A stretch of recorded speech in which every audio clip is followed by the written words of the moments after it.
Have you ever made a promise to yourself that you would change, only to find yourself slipping back into the same old habits the very next day? You dream of success and imagine a better, happier life. Yet every morning, for one excuse or another, you choose comfort over effort. This is the story of a young blacksmith who felt exactly the same way you do, until one day his life changed completely.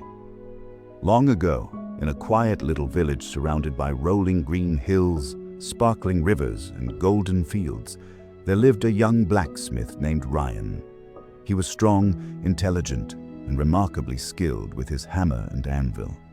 The people of the village admired his craftsmanship and often said that Ryan could forge the finest swords and tools in the entire region. But Ryan had one major flaw. He procrastinated.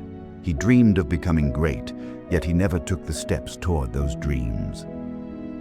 Each morning, he would slowly get out of bed, sip his coffee, and stare at the clouds drifting across the sky. He would tell himself, "I'll start my real work tomorrow, or maybe next week." And so his days passed, while his dreams remained nothing more than imagination. His workshop was filled with shining pieces of iron, heavy hammers, and half-finished tools. Farmers' plows, soldiers' swords, and repair work for townspeople, all were waiting for his effort. Yet he kept delaying the work, thinking, "When the time feels right, I'll begin." Sometimes he would sit by the river, watching the water flow, imagining how much praise he would receive if he truly worked hard. He pictured himself as a famous and respected blacksmith, whose craftsmanship was known far and wide. But as the sun set, he would return to his workshop empty-handed and promise himself, "Tomorrow I will definitely begin." One bright morning, his close friend Michael, a hard-working farmer, came to see him. "Ryan," Michael said kindly, "why do you keep waiting every time? You have incredible talent. If you finish your work on time, everyone will be happy, and you will feel satisfied too." Ryan shrugged lazily. "I'll do it when I feel like it," he replied carelessly. Michael's face fell. "You're wasting your potential," he said seriously. "One day you'll regret it. Dreams have no value without effort." Ryan gave a slight smile, but inside he felt a sting of guilt. He truly wanted to change. He wanted to be successful and admired. Yet the fear of hard work and discomfort always pulled him back. Days passed. The townspeople began to show dissatisfaction. Farmers complained about their late plows. Guards grew frustrated waiting for their swords. Even children whispered among themselves, "Why doesn't Ryan ever work?" One day, the town mayor himself came to his workshop. "Ryan," he said sternly, "your procrastination is harming the entire town. If you do not change your behavior, you will lose your place here." Ryan's heart sank. For the first time, he realized that if he could not complete even a single task, his big dreams meant nothing. That night, he sat alone beside an unfinished sword. Moonlight shimmered on the cold steel. In a low voice, he said, "I want to reach great heights, yet I can't even prepare myself to work." The next morning, a stranger arrived in town. He was an elderly blacksmith named Thomas, known far and wide for his skill and wisdom. He had heard about Ryan's talent and had come to meet him. "Ryan," Thomas said, "you have skill, but skill alone does not create greatness. Do you know the real secret?" Ryan shook his head curiously. Thomas smiled. "The formula is simple. You must work even when you don't feel like it. Discipline is like iron. It must be shaped daily with the blows of a hammer, even when your hands ache.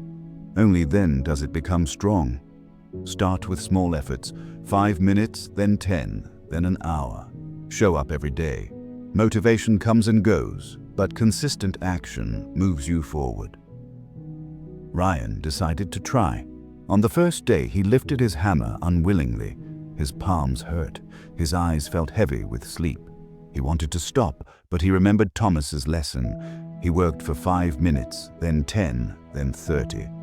By sunset, a small plow was finished.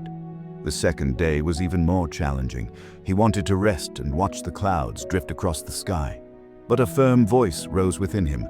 No matter how I feel today, I will do my work. Over time, he began to see small successes. The first shining sword, a farmer's genuine smile, the soft applause of children. Days slowly turned into weeks. Each morning felt like a test, but each evening he saw his progress. After a few months, his workshop was filled with completed tools and gleaming swords. People from distant areas began to visit. Now he possessed not only skill, but also firm discipline. One evening, Thomas returned.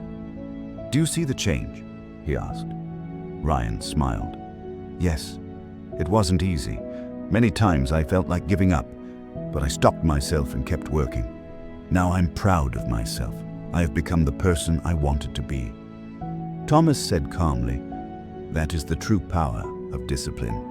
Motivation and desire change, but consistent effort moves you ahead. Never wait for your emotions. Become the person who works even in difficult times. Greatness is born there."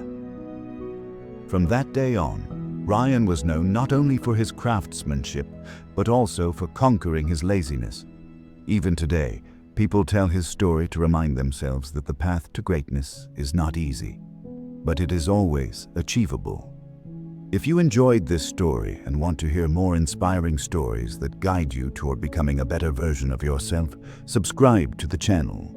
Every story here can spark change within you and help shape you into the person your future self will be proud of.